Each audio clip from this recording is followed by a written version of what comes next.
तो hello friends, स्वागत है आप सभी को हमारे इस एजुकेशन में गुप्ता जी में। तो आप सभी के लिए मैं 30 मोस्ट इम्पोर्टेंट क्वेश्चन लेकर आ चुके हैं, जो कि ज्योग्राफी का है। आर्ट्स वालों के लिए 12th का है। इसको आपको सही से नोट करना है। सारे बोर्ड एग्जाम में पूछे जाने वाले प्रश्न दोस्तों 100% बोर्ड परीक्षा में इसी में से आने वाला है।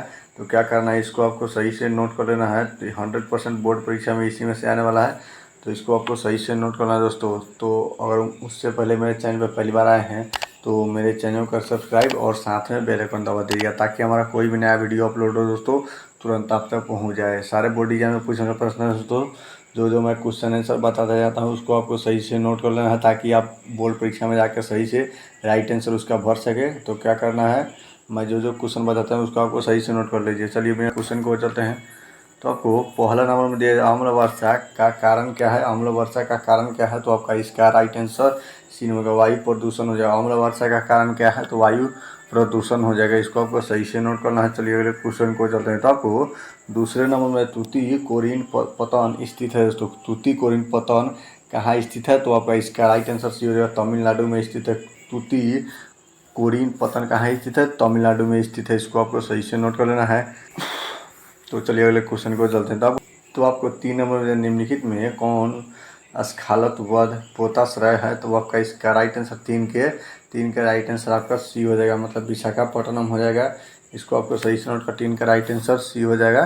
तो चलिए अगले क्वेश्चन को चलते हैं। तो आपको 4 नंबर में पूर्व पश्चिम गलियारा किस नगर को जोड़ता है, तो आपका इसका राइट आंसर 4 के स्विट्जर मतलब को पोलैंड से जोड़ता है। स्विट्जरलैंड को मतलब पोरबंदर से जोड़ता है। इसको आपको सही से नोट करना है। मतलब सिलचर को पोरबंदर से जोड़ता है।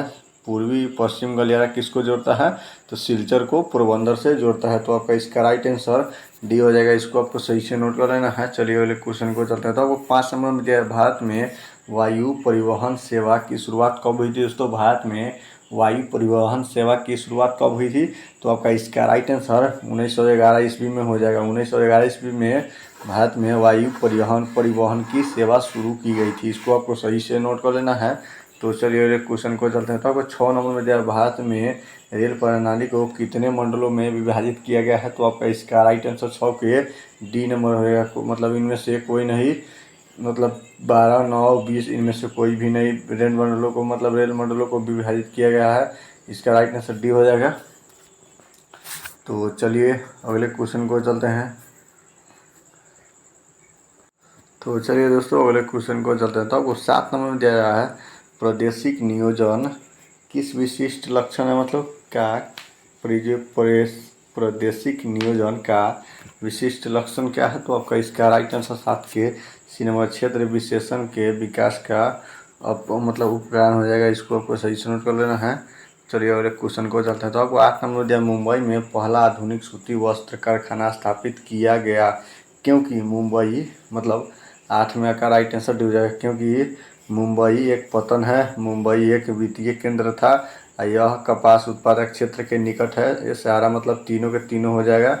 राइट आंसर डी हो जाएगा। मुंबई में पहला सूती कारखाना वस्त्र स्थापित कब मतलब किया गया था, क्योंकि मतलब मुंबई एक पतन है। मुंबई एक वित्तीय केंद्र है। यह मुंबई देश कपास उत्पादक क्षेत्र के निकट है। तो आपका इसका राइट आंसर डी हो जाएगा, मतलब तीनों के तीनों हो जाएगा राइट आंसर। इसको आपको परीक्षा में तीनों में से एक भी कोई भी भर देना है। तो चलिए अगले क्वेश्चन को चलते हैं। तो आपको 9 नंबर दिया जा रहा है, बोकारो इस्पात केंद्र कहाँ स्थित है। बोकारो इस्पात केंद्र तो आपका सी हो जाएगा, सार्वजनिक क्षेत्र में। बोकारो इस्पात केंद्र कहाँ स्थित है, सार्वजनिक क्षेत्र में। इसको आपको सही से नोट कर लेना है। तो चलिए अगले क्वेश्चन को चलते हैं। तो आपको 10 नंबर दिया है, बालाघाट मैग्नीज क्षेत्र किस राज्य में स्थित है। दोस्तों बालाघाट मैग्नीज क्षेत्र किस राज्य में स्थित है, तो आपका इसका राइट आंसर 10 के डी नंबर होगा, मध्य प्रदेश में स्थित है। दोस्तों बालाघाट मैग्नीज क्षेत्र किस राज्य में स्थित है, तो मध्य प्रदेश। आपका राइट आंसर डी हो जाएगा। तो चलिए अगले क्वेश्चन को चलते हैं। तो आपको 11 नंबर में निम्नलिखित में कौन परंपरागत ऊर्जा स्रोत है। दोस्तों निम्नलिखित में से कौन परंपरागत ऊर्जा स्रोत है, तो आपका इसका राइट आंसर 11 के डी नंबर है। इनमें से सभी हो जाएगा, मतलब पेट्रोलियम, कोयला, प्राकृतिक गैस, ये सब परंपरागत ऊर्जा स्रोत है। इसको आपको क्या करना है, सही से नोट कर लेना है। तो चलिए अगले क्वेश्चन को चलते हैं। तो आपको 12 नंबर दिया, भारत में प्रथम नाभिकीय ऊर्जा परियोजना स्थापित कब किया गया था, मतलब कहाँ किया गया था। भारत में प्रथम नाभिकीय ऊर्जा स्थापित किया कहाँ गया था, तो आपका इसका राइट आंसर 12 के बी नंबर का तारापुर में नाभिकीय ऊर्जा स्थापित किया गया था। इसको आपको सही से नोट कर लेना है। तो चलिए क्वेश्चन को चलते हैं। तो आपको 13 नंबर हीराकुंड परियोजना अवस्थित है, मतलब कहाँ अवस्थित है हीराकुंड परियोजना, इसको आपको सही से नोट कर लेना। 13 का राइट आंसर ये हो जाएगा, उड़ीसा में अवस्थित है।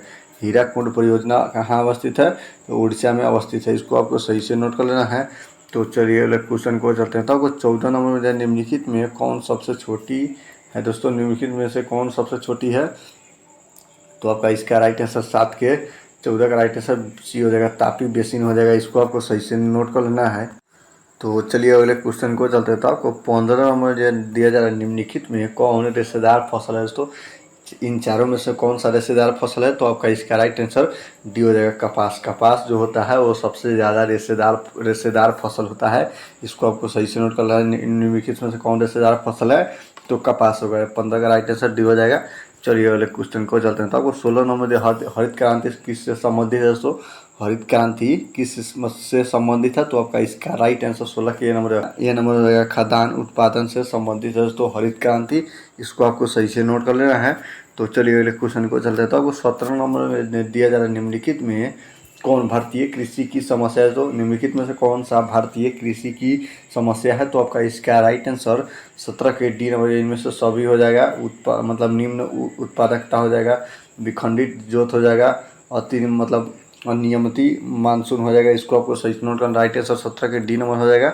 चलिए अगले क्वेश्चन को चलते हैं। तो 18 नंबर जब भारत की जनगणना के अनुसार निम्नलिखित में कौन नगर की परिभाषा का अंग नहीं है, भारत की जनगणना के अनुसार निम्नलिखित में कौन नगर का परिभाषण का अंग नहीं है, तो आपका इसका राइट आंसर 18 की ये नंबर हो जाएगा, जनसंख्या घनत्व 400 व्यक्ति वर्ग किमी, मतलब 400 व्यक्ति प्रति वर्ग किमी। ये 18 का राइट आंसर ये हो जाएगा, क्योंकि यह परिभाषा का अंग नहीं है। इसको आपको सही से नोट कर लेना है। तो चलिए अगले क्वेश्चन को चलते हैं। तो आपको 19 नंबर में दिया जा रहा है, मानव विकास सूचकांक में भारत के निम्नलिखित राज्यों में किस कोटि का उच्चतम है, तो आपका इसका राइट आंसर 19 के डी नंबर का केरल का उच्चतम है। इसको आपको सही से नोट करना, केरल का 19 का राइट आंसर डी हो जाएगा। तो चलिए क्वेश्चन को चलते हैं। तो 20 नंबर में दिया, किस भाषा परिवार की जनसंख्या सबसे कम है दोस्तों, किस भाषा परिवार की जनसंख्या सबसे कम है, तो आपका इसका राइट आंसर 20 का राइट आंसर हो जाएगा डी, चीनी तिब्बतम हो जाएगा, चीनी तिब्बती हो जाएगा। इसको आपको सही से नोट कर, 20 का राइट आंसर डी हो जाएगा। तो चलिए अगले क्वेश्चन को चलते हैं। आपको 21 नंबर 2011 के जनगणना के अनुसार भारत की जनसंख्या क्या थी दोस्तों, 2011 के जनगणना के अनुसार भारत की जनसंख्या क्या थी, तो आपका इसका राइट आंसर ये नंबर 121 करोड़ हो जाएगा। इसको आपको सही से नोट कर लेना है। तो चलिए अगले क्वेश्चन को चलते हैं। तो 22 नंबर निम्नलिखित प्रदेशों में कौन सुप्रलेखित प्राचीनतम मतलब नगरीय बस्ती है दोस्तों, निम्नलिखित प्रदेशों में कौन सुप्रलेखित प्राचीनतम नगरीय बस्ती है, तो आपका इसका राइट आंसर ये नंबर रहेगा, मेसोपोटामिया हो जाएगा। इसको आपको सही से नोट कर लेना है। तो चलिए अगले क्वेश्चन को चलते था। आपको 23 नंबर दिया, निम्नलिखित में कौन औद्योगिक नगर है दोस्तों, निम्नलिखित में कौन औद्योगिक नगर है, तो आपका इसका राइट आंसर ये हो जाएगा, जमशेदपुर हो जाएगा, जमशेदपुर हो जाएगा। इसको आपको सही से नोट करना है। तो चलिए अगले क्वेश्चन को चलते था। आपको 24 नंबर दिया, निम्नलिखित में कौन सांस्कृतिक नगर है, मतलब निम्नलिखित में कौन सांस्कृतिक नगर है, तो आपका इसका राइट आंसर 24 के सी नंबर का मक्का नगर, मक्का हो जाएगा। इसको आपको सही से नोट कर लेना है। चलिए अगले क्वेश्चन को चलते था। आपको 25 नंबर निम्नलिखित में कौन आर्थिक क्रियाकलापों में, तो आपको 25 नंबर निम्नलिखित आर्थिक क्रियाकलापों में कौन सामग्रिक अधिवासियों से संबंधित है, तो आपका इसका राइट आंसर 25 के ये नंबर का प्राथमिक हो जाएगा। इसको आपको सही से नोट कर लेना है। तो चलिए अगले क्वेश्चन को जाते हैं। तो आपको 26 नंबर पर्वतीय प्रदेशों में किस प्रतिरूप का अधिवास पाया जाता है, तो आपका इसका राइट आंसर 26 के बी हो जाएगा, सीढ़ी नुमा हो जाएगा। इसको पर्वतीय क्षेत्रों में, पर्वतीय क्षेत्र मतलब पर्वतीय प्रदेशों में किस प्रतिरूप का अधिवास पाया जाता है, तो सीढ़ी नुमाकार, मतलब सीढ़ियों की तरह से अधिवास पाया जाता है। इसको आपको सही से नोट कर लेना है। तो चलिए अगले क्वेश्चन को चलता है। तो आपको 27 नंबर विश्व व्यापार संगठन का मुख्यालय कहाँ है दोस्तों, विश्व व्यापार संगठन का मुख्यालय कहाँ है, तो आपका इसका राइट आंसर ये हो जाएगा, जेनेवा में स्थित है। इसको आपको सही से नोट कर लेना है। तो चलिए अगले क्वेश्चन को चलते हैं। तो आपको 28 नंबर दिया, भारत एक सदस्य है दोस्तों, भारत एक सदस्य है, तो आपका इसका राइट आंसर 28 के सप्ताह का, भारत एक सदस्य है किसका, सप्ताह का। इसको आपको सही से नोट कर लेना है। तो चलिए अगले क्वेश्चन को जाते हैं। तो आपको उन्नीस में बिग इंच पाइपलाइन परिवाहित करता है, मतलब बिग इंच पाइपलाइन परिवाहित किसको करता है, तो आपका इसका राइट आंसर 29 के ये पेट्रोलियम को हो जाएगा। बिग इंच पाइपलाइन प्रवाहित किसको करता है, तो पेट्रोलियम, सबसे ज़्यादा पेट्रोलियम ही प्रवाहित होता है। बिग इंच पाइपलाइन मतलब बड़े पाइपलाइनों में सबसे ज़्यादा पेट्रोलियम ही प्रवाहित किया जाता है। इसको आपको सही से नोट कर लेना है। 29 का राइट आंसर सी हो जाएगा। चलिए अगले क्वेश्चन को चलते हैं। तो 30 नंबर दिया जाए, रेल मार्ग के जाल का घनत्व क्या होगा दोस्तों, तो आपका इसका राइट आंसर भी हो जाएगा संयुक्त राष्ट्र अमेरिका हो जाएगा। इसको आपको सही से नोट कर लेना है। 30 का राइट आंसर भी हो जाएगा। उम्मीद करता हूँ कि वीडियो आप लोग के लिए अच्छा लगा हो, और अच्छा लगा हो तो वीडियो को दीजिए लाइक और चैनल को सब्सक्राइब। तब तक के लिए जय हिंद, जय भारत।